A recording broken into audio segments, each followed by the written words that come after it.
فلما رأى أيديهم، جس وقت حضرت ابراہیم نے دیکھا مہمانوں کے ہاتھوں کو، لا تصل الیہ، بڑی نہیں رہے کھانے کو، عجیب مہمان اسی طرح بیٹھے ہوئے، نکرہم، اوپرا سمجھا ان کو، وأوجس منہم خیفہ، اور گئے ان سے ڈر، حضرت نے خوف محسوس کیا۔ اس زمانے میں کوئی کسی کے دسترخوان پہ کھاتا پھر اس کو تکلیف نہیں دیتا کہ ہم نے آپ کا نمک کھایا، اور اب تو دا بدو دا بدیدی دا دائرہ تمڑکو ننی بیارا کرش پی دی، اب تو کھا پی کر کے اسی گھر کو بھون ڈالتے ہیں۔ قالوا لا تخف، فرشتوں نے کہا ابراہیم علیہ السلام سے ڈرنا نہیں، انا ارسلنا الی قوم لوط، ہم کو بھیجا گیا ہے قوم لوط کی طرف۔ وامرأتہ قائمہ، حضرت کی گھر والی کھڑی تھی، یہ نہیں کہ مہمانوں کے ساتھ آ کر اس زمانے کے بے پردہ عورتوں کی طرح سینے تھام کی کھڑی ہے، نہیں، وہ بھی اپنے باورچی خانے میں برتن وغیرہ ٹھیک کر رہی تھی، کھانا بھیج رہی تھی، پتہ چلا کہ مہمان کھا نہیں رہے، فضحکت، وہ ہنس پڑی تو وہاں کھائی نہیں رہے، حضرت صاحب نے بچڑا کاٹا، کہتے ہیں واہ، وہ جو جنت سے مینڈا آیا تھا اس کا گوشت کس نے کھایا، زمایا و سوال دے، یہ کھانا جو بچ گیا پھر کس نے کھایا، زمایا و سوال دے، تا سوال ستا پا جہل دلیل دے چھتا دین نے بے خبر آئے، تشپ آواز سے کی گئی چی علمی نہیں، زمایا و سوال لے یا وفا چاو خوڑا بیا، حضرت پیخور امامان بنے تقسیم شی ہوا، یا خود تیو سے ہوئی خوڑی، شرم تم کو مگر نہیں آتی، دا سے سوال لستا سنگتی اغسی دے سوال لے۔ وامرأتہ قائمہ، بیوی حضرت کی کھڑی تھی، حضرت سارہ، نمرود کی نے جو انعام میں دی تھی اس کی بیٹی، فضحکت، وہ ہنس پڑی، آئے خدایا بھئی مہمان نہیں ہے، فرشتے ہیں، حضرت صاحب کو پتہ نہیں چلا، سبحان اللہ، نہ ابراہیم غیب دان نبی الانبیاء، نہ سارہ بی غیب دان سیدۃ الاولیاء، تو کون غیب دان بنے او بدتی؟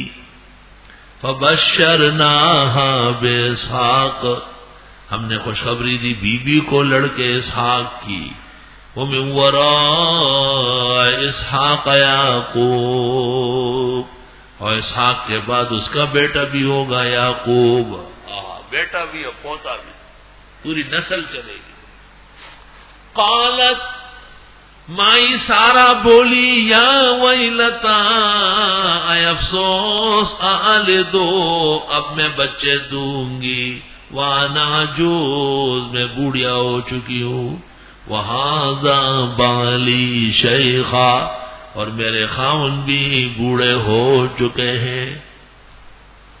اس زمانے کی عورت ہوتی تو کہتی یہ بڈھا، اس سے میرا بیٹا ہوگا، لیکن مہذب عورت، انبیاء کے گھرانوں کی قیمتی عورت بااخلاق، اپنے اوپر افسوس کرتی میں بڈھی، حضرت صاحب بھی بڑھاپے اور ذوق میں جا چکے ہیں، اب کیا بچے ہوں گے۔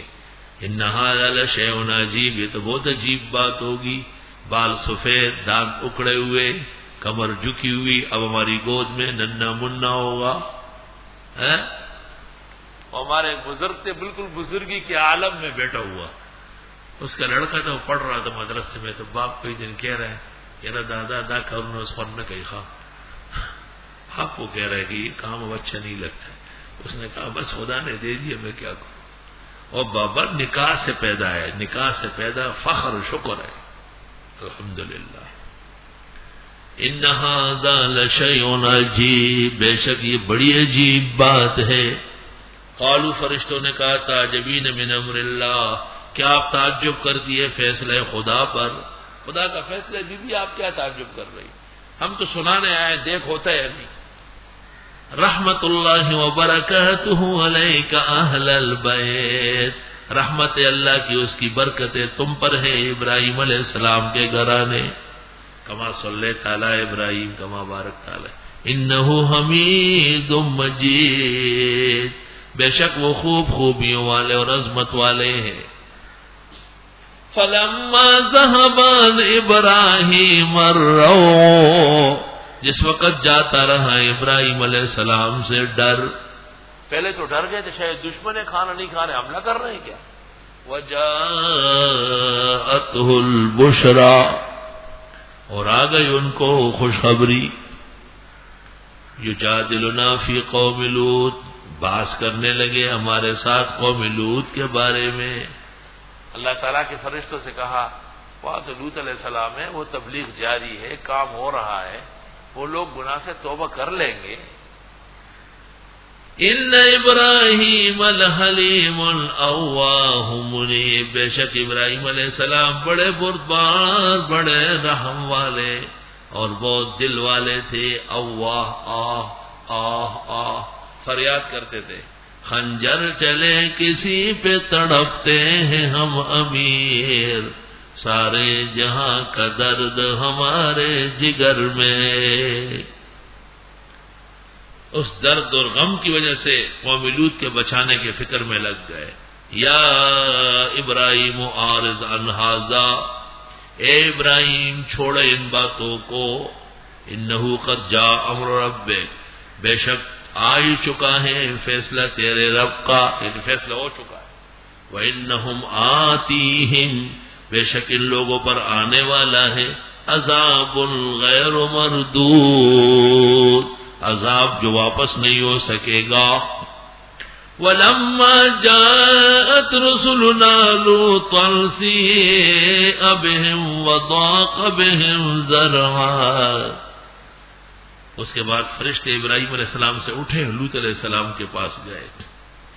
لوگ تعجب کرتے ہیں کہ جی حضرت ابراہیم عراق میں تھے اور لوط صدوم میں تھے، درمیان میں بہت بڑی مسافت ہے، کہاں عراق کہاں فلسطین. لیکن فرشتوں کے لیے آنا جانا کیا ہوتا ہے، وہ کوئی موٹر سائیکل پہ تھوڑے جاتے کہ دیر لگ جائے گی، وہ تو روحی مخلوق ہے. جس وقت آ گئے ہمارے فرشتے حضرت لوط کے پاس، اب ہم غمگین ہو گئے ان کے آنے سے. وضاق بہم ذرعا، اور تنگ ہونے لگا ان کی وجہ سے حضرت کا سینہ. وقال ھذا یوم عسیر، حضرت نے فرمایا یہ دن بہت غم کا ہے، اور غم کا دن ہوتا بڑا ہے. دغم رزق دئی ختمی کی نہ اڑے نہ پریشان ہی رہ گیا. کیوں؟ مہمان ہے، نوجوان ہے، بڑے خوبصورت، اور قوم اس قسم کے مہمانوں کو چھوڑتی نہیں.